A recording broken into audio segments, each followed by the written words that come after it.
What's the most messed up prank someone pulled on you? My older sister Lillian, who was 16 at the time, was always playing pranks on me. Like it was her whole personality fiar. Most of them were whatever. Putting salt in my orange juice, hiding my stuff, the classic shaving cream in the hand while sleeping thing. Annoying, but normal sister stuff, I guess. But then my cousin Patricia, 17, came to stay with us for the summer. And those two were like evil genius level when they got together. They would constantly team up against me for pranks that were basically just bullying TBH. So one day I'm looking through old family albums, IDKY, I was bored.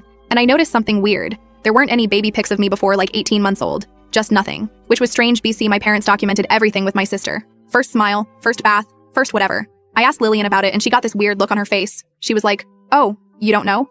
And then she called Patricia into the room. They both sat me down really seriously and Lillian said something like, "Mom and Dad were gonna wait until you were older to tell you." And then they told me I was adopted. At first I laughed. BC, obviously it was another stupid prank. But then Patricia pulled out this folder she had made with what looked like official documents.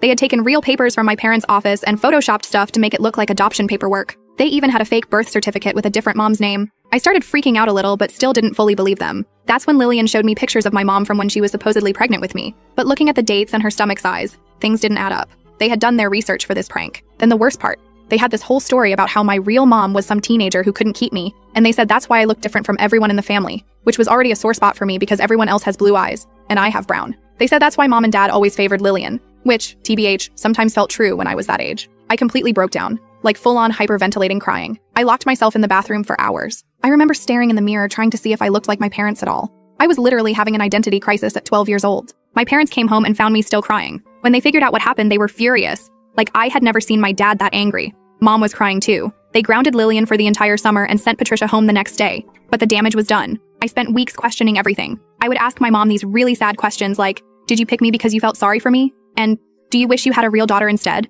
Which absolutely broke her heart. Mom eventually took me to a therapist because I was having nightmares and trust issues. The therapist helped. But honestly, what helped more was when my mom dug out a bunch of my missing baby pictures from storage.